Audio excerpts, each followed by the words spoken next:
Come on in. It's a safe space for you to come and talk Cardinal baseball after they lose to the Pirates in 13 innings.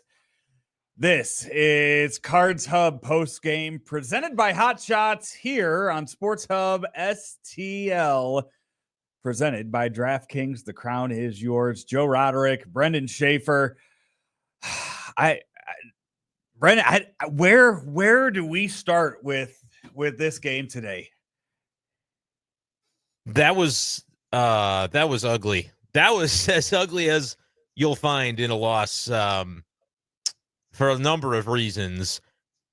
I don't really quite know where to begin. I'm sure we're going to be talking about a little bit about that Thomas Saggese play that was very much bizarre. We will be talking about maybe the worst third base coaching send that I've ever seen.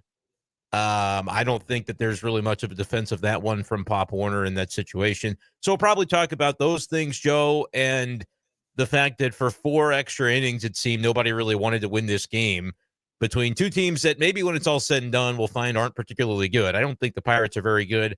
The jury is still out on the Cardinals. But that was one that there were multiple ways to win it if you're St. Louis, and they just refused and didn't get it done. So I'm sure the comments will have a lot of thoughts, and I will be curious to see kind of what the takeaways from the fans are from this game, but it wasn't good. This is about as ugly as it gets, folks. Yeah.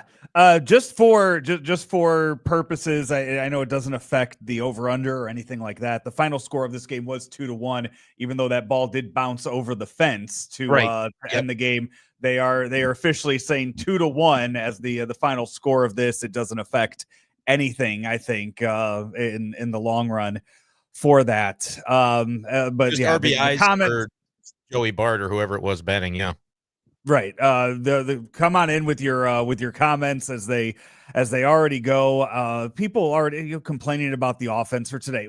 The Cardinals are not going to score over 4 runs and have 9 or 10 hits every single game. It's not going to happen every single game of the season. But 1 in 13 innings it's worth going. You got to be kidding me. I mean, there were so many moments where they should have scored more runs today than they did. It shouldn't have really gone as deep as it did. I'm trying to remember and rack my brain as we go here. That Saggese play happened during regulation, so game really never should have gone to extra innings. It should have been a 1-0 Cardinals win. And then the Siani play, what was that? The 10th inning, you win that 1-0 in the 10th inning if you maybe approach it a little bit differently there. So that I understand people having frustration with the offense today. You look at the Cardinals' numbers with runners in scoring position. They go 3 for 15 when it's all said and done. Clutch base hit by Jordan Walker to get the Cardinals the run there in extras. Other than that, though, it was pretty brutal. And technically, Joe, I guess one of those hits was Wilson Contreras is not considered one of those hits because he makes it to first base on the Saggese play, but Saggese doesn't score. So I don't really know offhand how that one was ruled. But yeah, they didn't. That was ruled a hit. That was they did rule that. Yeah, there was an infield single out at home was the way that was given. So 1 for 6 today for Wilson Contreras. Let's just start there because I know, again, there were 4 innings of baseball played after the Thomas Saggese play. So I know that it's not going to be one of those, it's not going to be a situation, a play that we're, I guess in the long run, it did end up resulting them. But yeah, so that play, that play, let's start there for a second because just to, because I go straight to Twitter and I look at it right away and I'm thinking that's obstruction. He's in the way. Like what's going on here? It would have all Thomas Saggese had to do on that play was reach down, touch one of them, put his foot out, tap one of them. If he would have made contact in any way with, I think, was it the first baseman and the catcher, whoever it was there on there. Yeah, whoever it was, all he had to do was just reach out and touch them with his foot, and then it's obstruction. The mistake that Thomas Saggese made was trying to avoid them at all costs, and then for some reason also went on the inside of the base path where the ball was laying right there instead of running around them the other way. It was an extremely passive play by Saggese when you need to be aggressive. I understand why he doesn't cleat them in the face and just bowl completely over them. Seth Rollins stomp is what you're asking for. I'm not asking for the Seth Rollins stump. I'm saying that definitely would have got him a run scored, I think. I understand why you don't do that, because you risk the injury to the opponents. You risk injury to yourself when you go into a weird collision. It's a tangle of bodies, so I get that. The factor of running toward the ball, because there's two ways to go around him, and you run the direction that the ball is sitting. I don't know if he knew where the ball was. So I can have a lot of grace for a lot of elements of this play with Thomas DeJC, where I don't think he handled it well. I think he handled it poorly. It clearly could have been handled better. I also understand the difficulty that I would be asking for what he needed to do. It would have been a very instinctual play had he made it. As it played out, he did not show the instincts on the play that I think he needed to. That being said, how often do you see something like that? I do. I have a little bit of grace for him in that spot. But you're right. I think if anything, Joe, you almost sell it to the umpire. If anything, whether you know the ball is caught, know it's dropped, whatever you might think, you're almost trying to draw the blocking call like it's a basketball game, right? You don't. A lot of times those guys are charging into the lane. They're gonna do a little bit of that action and just invite some contact. Baseball's not normally a contact sport, so that's not his second nature. But I think that's what had to have happened. There was a way, I think, to have done it in the moment where you do exactly what you said, make some physical contact. Don't necessarily, steamroll them like a freight train coming through, but do enough to where then you can turn to the umpire, and if it doesn't go your way, you can appeal and say, look, this is clear a case of obstruction. But it can't be obstruction if you never touch those guys and they never touch you. So JC was a little bit too passive, a lot of it too passive in that spot. But like I said, I do have some grace because that was a weird one, but it cost the Cardinals a run. No, it's one of those plays where if all he would have done was reach his foot out and touch one of them, and Lance Barksdale's on top of it, calls obstruction, whatever. It's one of those where we are replaying it all night, and we're saying Thomas DeJC, 1,000 IQ, what baseball sense he has. But as you mentioned it, you are, in baseball, you try to avoid the collision, you try to avoid contact at all aspects of the game.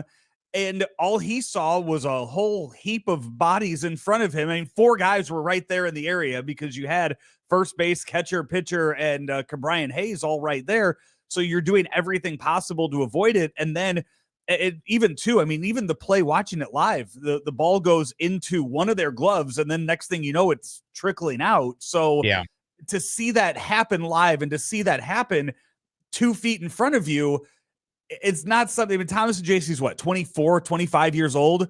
I'm going to guess in his 19 years of playing baseball, that's probably not something that he's ever experienced up close and personal like that. So it's going to be a play that's going to throw him off and going to confuse him in the moment that you're not, as you're running through all the different scenarios of what could happen. That's probably not one of them that's going to be the case. I also don't know what Lance Barksdale in that situation. He's standing on home plate. So that's weird. Even though like in the end, he got the call right. He also, I think, was very confused, and he was out of position too. Standing on home plate as a runner is barreling down the line trying to score. Yeah, there was a lot weird going on with that play to where I just don't think, again, I'm a little bit critical because I think JC could have done more. There was a high degree of difficulty, in my opinion, compared to just a standard play where you say, here's the instinctual baseball play that you make. Like to do a sell job, it's very foreign to baseball, right? Because ultimately, if there's a play where they're going to review it on like a tag, you're going to sell that, I did tag him, or I did get the base, whatever. They're going to review it and they're going to get that right at the end of the day. It's a little bit different in other sports that we think about, basketball, football, where you can kind of make a sell job to the refs that can end up helping you in the end. Normally, that's not a case in baseball. I think he needed to kind of sell it a little bit because actually just continuing to bowl forward, you could twist an ankle, you could tear an ACL. Like a lot of stuff can happen in a collision like that. So you're not going to just do that. I understand the instinct there. But to maybe kind of sell it a little bit and instead of just kind of letting it happen to you would have been ideal. But I understand that sometimes those things happen in wonky plays like that. Joe, the Cardinals still win the game, though, if it's not for, I think, the next mistake that was made. We have to talk about the Pop Warner send of Michael Ciani. By the way, and I do want to point out, because in the chat, somebody pointed out, who cares about this JC play? That happened in the top of the 9th inning. Yes, I don't understand that comment. Like, It is. No, was that the 8th or the 9th? Yeah, whenever that was, it was. Yeah, it was. Yeah. You know, that happened in a point where you score that one run. It was 0-0 after 9 innings. Yeah, there's no way to you care about the Saggese play because it happened 5 innings before the game ended or whatever it was. It's not the reason they lost. It is one of the reasons they lost. You know, that they could score a run on that play in a lot of different ways. It didn't end up happening. It's not at the top of the list for me, but it's still up there for sure. No, and this is one of those games where as it went on, you know, the storyline of what you and I were going to talk about continued to change as the story went on. I mean, there was a point in the game where I'm sitting here wondering if removing Eric Fetty was the right call after 6 innings of no-hit baseball, and that's something that might not get mentioned again until his next start, and we're doing a pregame show, because in the end of it, you know, it was 0-0 when he left the game. It was 0-0 after the 9th inning. But you move on there, and let's talk about that Thomas Saggese or the Michael Ciani play too. The sending Michael Ciani and that was can't happen.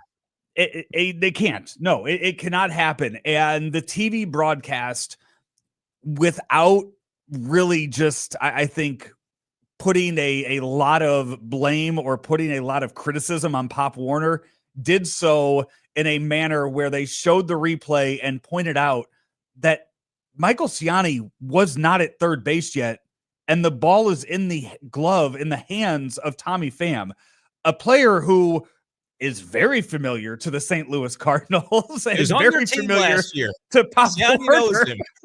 Pop Warner knows him.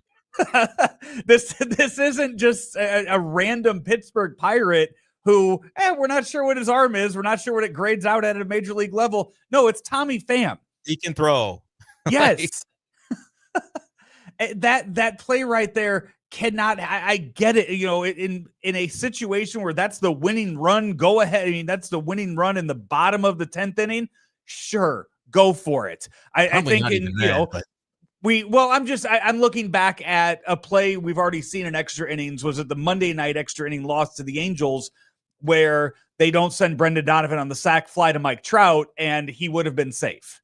I'm not convinced he would have been safe, but I understand that a lot of people are convinced that was the case. I was sitting there in the press box, and it would have been a bad send on almost any other throw, and maybe even on that one. But to your point, that would have been win the game. You go a little bit more aggressive. That's what I'm saying. That was the winning run in that situation.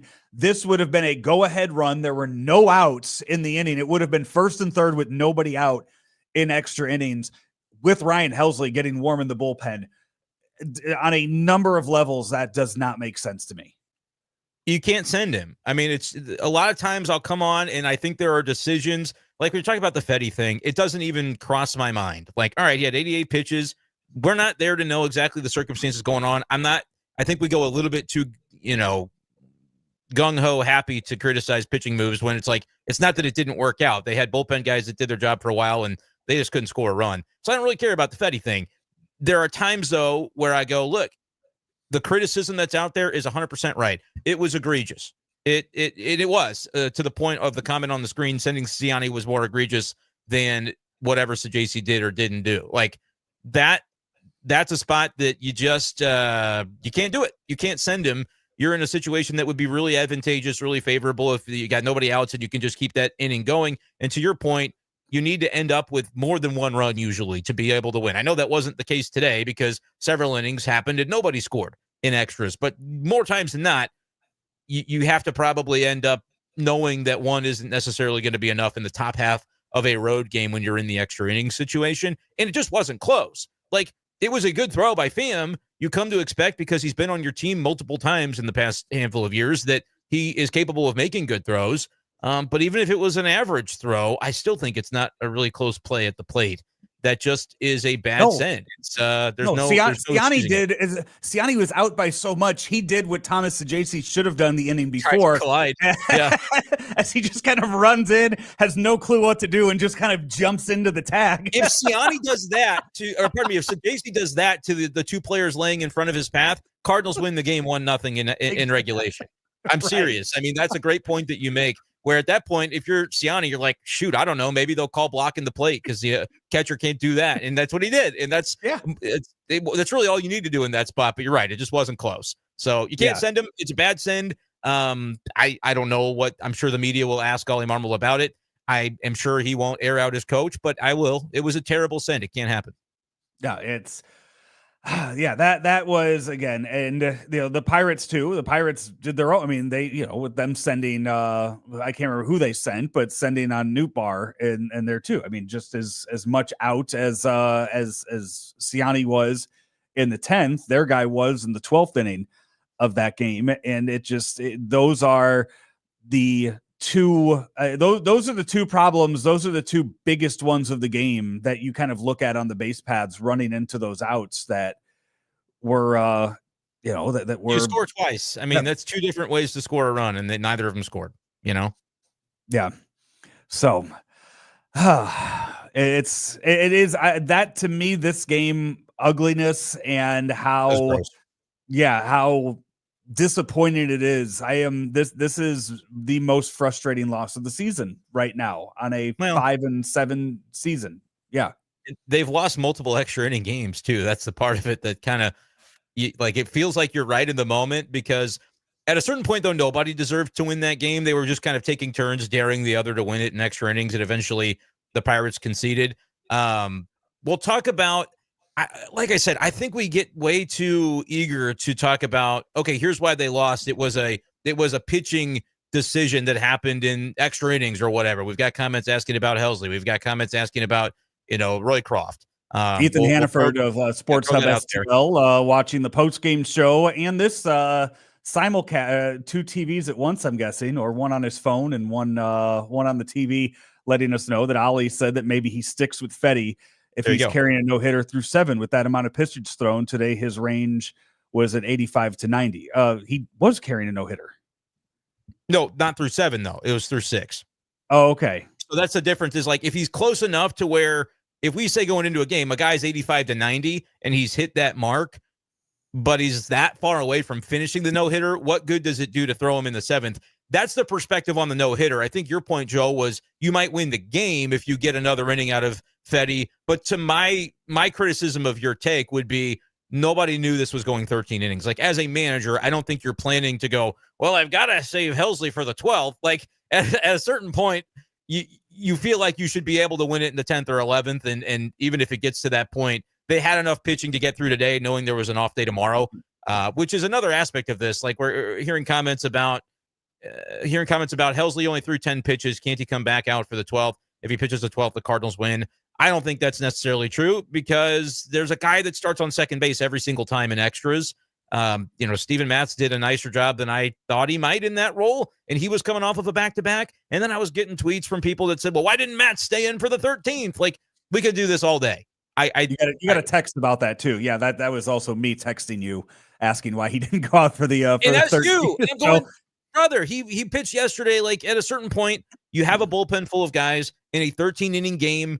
Half of them or more are going to pitch no matter how deep your starter went, and that's okay. Like, the players have to execute at a certain point. What I would harp on more than anything is I think the next appearance for Chris Roycroft comes for the Memphis Redbirds. The command is just not sharp enough right now. I think he's got a future with this team in 2025, but I think after a road trip like that one, where a number of the guys in your bullpen are trying to find it, Roycroft's spot might be the one that you start Memphis shuttling in just a little bit, and try another guy from down there that might be worthy of an opportunity. And I don't know offhand exactly who's been sharp. Riley O'Brien, I think, is healthy in pitching. He'd be a candidate. Ryan Ludus, there are some other names down there that you could consider. For Roycroft, I think he needs a little bit of time to work through some of the command, and I don't know if the Cardinals are in a spot with where they are with their pitching staff for St. Louis to be the ideal spot to do that with the Phillies coming to town. That's my take. I'm not usually talking about guys, who they should be sending down, but I wouldn't be surprised to see it, just because it's all been command. If he's walking guys in every time he goes out there, you kind of do have to find a spot to be able to hone that in. Can I just want to go back to the Helsley comments, because there are a lot of Ryan Helsley comments coming in here, similar to the one you put up on the screen about him being soft, about him going back out there for the 12th. We have seen that version of Ryan Helsley before. We have seen the version of Ryan Helsley where they try to push him, multiple innings or have him get 4-out saves, 5-out saves. And that version of Ryan Helsley got hurt or was ineffective last year and then couldn't pitch for multiple days after that.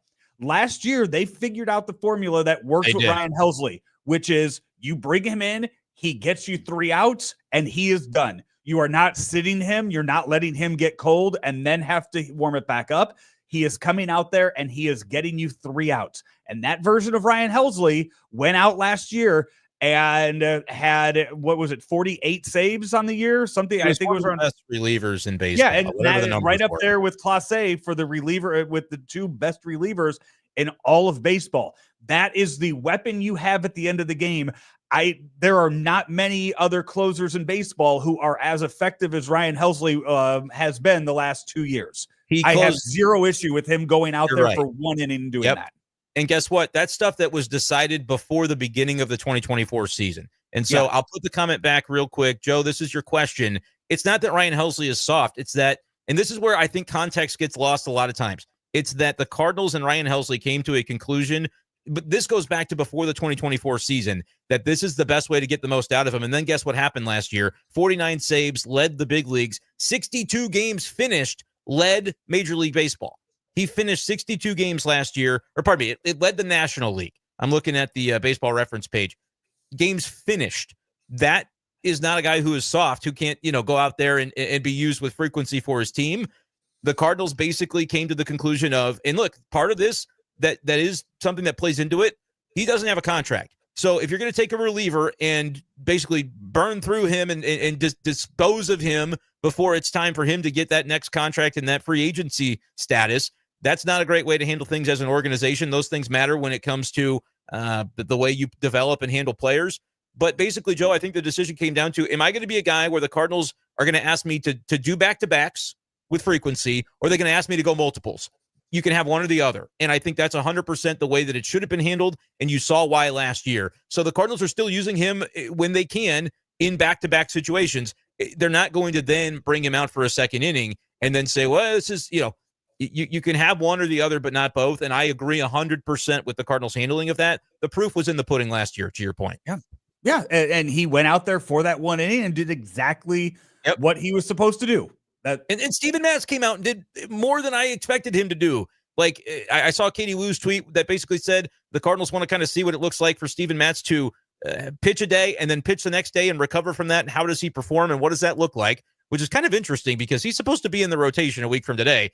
That doesn't necessarily seem like a guy that, if that's the way they want to look at him, exactly the way they might move forward with that. But that's a conversation for next week. He did his job. You're not going to manage that situation going, well, we need to save Steven Matz for the 13th so that we don't have to go to Roycroft because he's struggling with command. Eventually, someone score a damn run and win the game. Like that, there's no issue that I have with the way that was managed in terms of getting the most out of the bullpen. The Cardinals gave up, 2-1 final, and it went 13 innings. Pretty good day for your pitching staff. I think something that gets lost in it is like, we can talk about whether Fetty should have gone 7 or not. He went 6 and didn't give up a hit. That is far and away an improvement over what we saw from him on Friday against the Red Sox, where we were going, do the Cardinals have any reliable starters in their rotation? We're starting to see things come together a little bit. Sonny and Fetty are going to have to be the guys that they were in Pittsburgh if this Cardinals team is going to go anywhere. And I think there's some level of confidence that they can do it. Now, to see Fetty do it against a better lineup might also still be something that we would like to see, Joe, but you can be encouraged by the pitching performance today, even though it ends up with Roycroft walking a couple of guys and putting the team in a spot in the 13th where you weren't going to be able to win. Roycroft only got you 1 out in the game today, walked 2 and gave up that hit to end the game. And as you back to your point about this, about him moving back up and down. Yeah, I think it's time to look at some options there. I know Ryan Fernandez seemed to be on the chopping block, but Ryan Fernandez today comes into the game and he goes 1 inning. He'll only allow get strikes out 2 in the 8th inning of his game. No walks for that either. So yeah, that's the big one. With the Phillies coming into town, this is one where you look at your minor, you look at who you have on the 40, who's down in Memphis. Whenever the Phillies come into town, that always seems like a team that you want to load up on your lefties in the bullpen with them, knowing that you have Schwarber, Bryce Harper, top of the order there. it seems like that's where you want to go heavy on the lefties in a series like that. So that's one of those things I would look at when if you do decide to send Roycroft down, who gets called up then in that situation? Yeah, I don't know offhand if there's and somebody let us know in the comments if there's an obvious lefty that we're not thinking about that they're going to call up. Zach Thompson's on the 60-day IL. Just You're looking not calling up Quinn Matthews to be in your bullpen. No, yeah, and I don't think is Quinn Matthews on the 40. No, he's not. Okay, There's so nobody. he's not, I don't think there's a lefty on the 40 unless I'm just blanking. That's going to be, hey, Steven Matz, welcome to leverage. Welcome to taking two tough ABs and becoming a loogie type. That's sort of a something we don't see in the game anymore because of the rule of the 3-batter minimum. But yeah, Steven Matz, John King, get ready for some spots. Jojo Romero. I think they've got those three. They just have to be willing to use all of them in that series show when there's those spots coming up. But I wanted to highlight Justin's comment because he said the fact is the Cardinals pitchers need to throw less balls, less walks, pitch games to complete, and win games. It's the walks is the reason I would delineate right now between Roycroft and Fernandez. Roycroft, and I understand the difficulty of coming in. He had a guy on second base to come in. But the one thing you can't do is walk the second batter, right? If you want to pitch around the first one because you want to try to maybe set up the double play ball, I understand that there's some strategical things that happen that might be a decision that we don't see play out that I can get on board with in extra innings. But when you start walking the next guy and then you get the full counts on the next guy, it gets to be to a point where I think him honing the command is the reason. If you're looking to make a move with somebody, he might be the one, because again, he's shown some signs of some really good things, but when you get into a lineup like the Phillies and then it's going to be the Astros and Mets thereafter, it doesn't get any easier. I just think that we kind of have seen enough of the struggles with command to go, all right, if it ain't working, maybe you start to mix it up a little bit, and he'll be back in a few weeks if things go well for him in Memphis. But I wouldn't hesitate to consider that move right now. And that's a Philly series. Again, we'll have plenty of time to preview that series over the next couple of days. But that's a Philly series that you're going into without Sonny Gray and without Eric Fetty starting for you in any of those three games this weekend now. So that's that just kind of adds to the potential struggles that you're going to have this weekend. Want to get to a few more things, but first I do want to tell you about our friends over at DraftKings, because baseball season officially underway. It's time to step up to the plate with DraftKings Pick 6. Think of DraftKings as your fastball right down the middle, the easiest way to play for cash and take a shot at a big win. Download the DraftKings Pick 6 app and use code STL Sports. That's code STL Sports for new customers to play $5. Get $50 in Pick 6 credits. Better payouts, bigger wins, only with DraftKings Pick 6. The crown is yours. Gambling problem? Call 1-800-GAMBLER. Help is available for problem gambling. Call 888-789-7777 or visit ccpg.org in Connecticut. Must be 18 and over. Age and eligibility restrictions vary by jurisdiction. Pick 6 not available everywhere, including New York and Ontario. Void where prohibited. One per new customer. Bonus awarded as non-withdrawable Pick 6 credits that expire in 14 days. Limited time offer. See terms at pick6.draftkings.com/promos. Joe Roderick, Brenden Schaeffer with you. Before we get in, the next few series coming up, 13 straight games. This is where we are coming up now on that benchmark, that date of when they were going to go to the 6-man rotation. And I think when you see the bullpen being used and stretched out as much as it has been, and we're sitting here scratching our heads as to who's available down in Memphis outside of Graceffo. That's the only name that kind of comes to mind right now that would be a viable option. No, there's more than that. There's more than Graceffo, but it's not. You're talking about a bunch of right-handers, I think. It's not. But what I'm saying is, when you look at this, I don't know if you can go to a 6-man rotation and deplete your bullpen and take an arm out of your bullpen already based on what you have. Yeah, I agree with that. And I think the date originally set for that was April the 16th. So you're talking about a week from today. And I just don't see how it works to take a guy who has been able to give you length out of the bullpen, put him in the rotation, and then add a 6th day now where the 7 guys that remain in the bullpen are the ones that are going to have to be able to cover for those starters. The only way I see you being able to do that is by constantly mixing and matching and shuttling guys from Memphis so that you always have the fresh arm. But the problem with that idea is those guys in Memphis pitch a bunch too. Like, I'm just looking at the game log from yesterday. Ian Bedell went 3 2/3 innings. Guys hardly ever go 5 in Memphis, it seems. And that's partially because it's a league that favors hitters, but it's also because, I mean, the pitching down there, the strike zone is different because of the ABS, and you have to try to not walk so many guys. It can be challenging, and we see a lot of higher scores down there, but we'll see what it ends up looking like. Graceffo is one that I obviously pitched 3 innings over the weekend, so how quickly is he going to be back ready to give you length? But I think, Joe, if you had a situation where they did still want to go to 6-man, Graceffo might have to be part of the bullpen, just as knowing he's another guy that can go 3-4 innings at the drop of a hat. Because what happens if one of the 6 in your rotation only goes 3, which we've seen happen multiple times so far from Cardinal starters? That you have to have somebody that can get you to the 7th or 8th inning out there in the bullpen, but he's only going to be able to do that once a week, and then he's got to take a few days off. So it is a tricky proposition. I'm still not entirely convinced we'll see a 6-man Cardinal rotation. I can't tell you how it's going to be, in the same way that I couldn't diagnose where Libby was going to fit in at the beginning of the year. I could tell they were trying him out as a starter, and that meant something. I'm still kind of looking at it and going, Steven Matz now being suddenly used in back-to-backs means something to me that I'm just not 100% convinced of how it's going to play out over the course of the next week before that drop-dead date of April 16th that they originally gave. Cole Bassett's left foot wanting us to also give props to Stubby Clapp for having a great game at first base today, which did remind me of the other base running. I knew there was the other base running mishap that I wanted to get to when we kicked off the show, and that was Nolan Arenado in extra innings too. The ground ball to third base and getting tagged out by Brian Hayes. That can't happen either.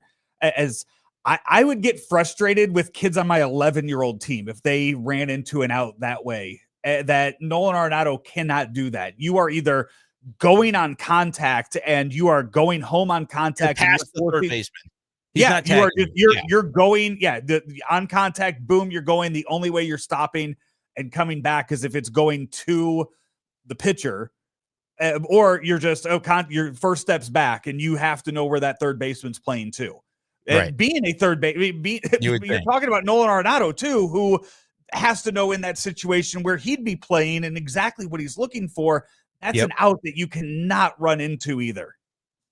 And I agree. I don't know how much of a difference that one ultimately would have made, because they were at least getting the out at first base on the play. But you're in a different situation as a situational hitter for whoever's up next, because you've still got that guy on third. So that was not a good one. And it just kind of was a lackadaisical game by the Cardinals. And Joe, I don't think they can afford to have too many of those types of moments across games, across weeks, across the season, because if this team's going to make the playoffs, it's going to be because they win in the margins like that. Cardinals lost in the margins today. There were so many marginal little niche moments in this game that if you get them right, that adds up to a win, and relatively easy this time because of the way and the moments in which they happen, talking about late inning situations that cost you a run.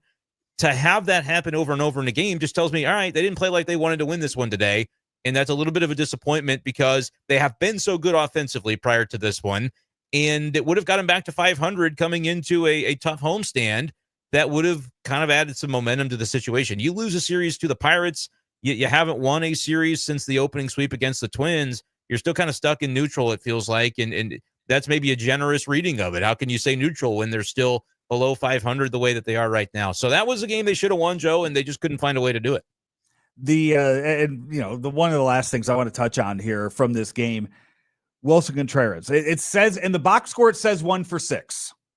That one was the pop-up that was dropped at home plate that Thomas Saggese was tagged out on. So that was the one. He is hitting 102 right now. I pointed out earlier this morning, they DH'd him 2 games in a row. Right. Is that a case of you sit down, you study your at-bats, you don't have to worry about playing first base, even though by all accounts, he is playing just fine at first base. Just fine defensively, yeah. Yeah, it's just a matter of, hey, if you have a bad at-bat, you can actually sit down and look at it and watch and review it on the tablet and see what's going on here and be prepared for your next one. or just, hey, you're just focusing on hitting today. That's all it. you're doing. All you're That's doing what is it is. hitting today. I don't know what the next step is after this. They're simplifying it for him, I think. And again, we're saying this as people who aren't covering the series in Pittsburgh. But if I had to guess, it's they're simplifying the situation to say, just focus on this. Don't make more of it than what it is. You're a very good hitter. You have a track record. You're going to get out of this. I am normally not the guy to get involved when it comes to like lineup machinations. I don't think it matters as much as some people think it matters. I would not bat him second. I would put him in a position in which he's more familiar. This isn't me saying bump him down because the Cardinals can't afford to have him in a prominent role. I'm saying bump him into a spot where he is more historically comfortable. I have heard him say with his own mouth, "Oh yeah, the Cubs batted me leadoff and I didn't like it." It take a little bit of time for the game to settle into you. Now, later on in a game, it's not really that situation anymore because most of the time he was batting with runners on base. There were a lot of times today, I don't know how many guys he left on base, but it seemed like every time he came up, a big clutch hit could have gotten the Cardinals the run that they needed, and he just couldn't come up with it. But that being said, I'd bat him third, I'd bat him fifth, and just kind of shake it loose. I think sometimes there's a stubbornness with Oliver Marmol that I can appreciate at times when it comes to the batting order, because he's saying, I know what Paul Goldschmidt is. Why should I need to move him? I'm going to instill confidence in this player by keeping him right where he is. But then it goes on long enough that we start to it's inevitable that we're talking about it every day ad nauseum. And then it's like, well, I didn't want to make that move before, and now I almost want to be a little stubborn about it because I'm insisting that the lineup position has nothing to do with his performance, which is actually something I agree with. But at a certain point, shake it loose just to shake it loose. Like, there doesn't have to be a great logical explanation behind it other than we're just trying stuff. We're going to get somebody else. He's going to bat behind Nolan Arenado instead of in front of him because maybe he sees what that pitcher in front of him is doing to a right-handed batter like that's a slugger like himself, and he maybe finds something different. Just change the environment. I think just throwing stuff at the wall to see what sticks. We're at that point with Wilson. The point that I don't think I'll reach unless it's truly like just needs the mental health break to not be in the lineup for a given day, which we saw them try to do on the homestand even. I'm not sitting Wilson Contreras. I'm just starting to move him around in the lineup to just say, hey, we're going to keep it loose. None of this matters. Nothing matters. We're just going to put you in a different spot and see what happens. Not punitive, like we're taking him and putting him eighth. You're just moving him around to a different spot to give him a different look. That is the point that I'm at, but I was at that point, I think, before the Pittsburgh series too. I don't have an answer right now either as far as what I would do with that whole lineup. We know that Ali likes going left, right, left, right, left, right. And we know why. I mean, it's logical, but I mean, if you look at Mason Wynn, since he started the season over, he's hitting much better. So do you then put him back up to that leadoff spot and then go Wynn, Nootbaar, Arenado, Donovan? Is that what you do then? No, I would give up on one instance of the left, right, and I go Contreras and I keep Arenado fourth because that's kind of where he likes to be. Cardinals face Christian Sanchez on Saturday. Yeah. I'll make a prediction now. Mason Wynn's leading off that game. I think that's probably a fair prediction. You get against a lefty and in Mason Wynn leading off, then slots Contreras into a more like that's where he was. You know what I mean? Like that's where it felt like it made sense. But that's the downstream effect of Mason Wynn moving from leadoff to down in the order. You don't have a righty at the top anymore.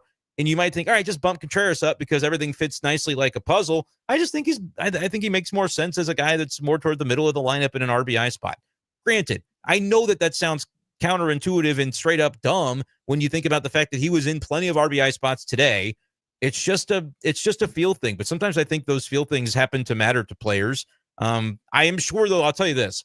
I am sure and 100% positive that the communication between Marmol and Wilson on this whole deal is ever present, because if it's not, I don't know why they're DHing him multiple days in a row, to your point. I think it's within conversations that they say, hey, we're going to let you focus on this, continuing to pour into him and say everything's going to be just fine. But it definitely showed up today when you talk about a 1-for-6 and the one hit he got didn't end up driving in the run because of all the circumstances that we talked about. So, yeah, I think it's going to be a situation where they're going to keep riding with him, but you may start to see the lineup shift around a little bit, or maybe you won't. I don't know. It's everybody just guessing at this point. Lots of stuff that we have gone over this past 40 minutes since the Cardinals lose to the Pirates 2-1 in 13 innings.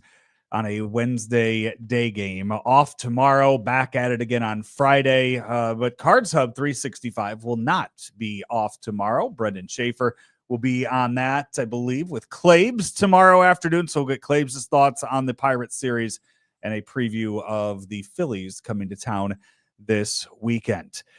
It was a long game, a long watch. It was way too long. But hey, if you do go to the game on Friday and you see Brenden Schaeffer out there, he will not be working. So get him one of those $5 beers out there at Busch Stadium on Friday night.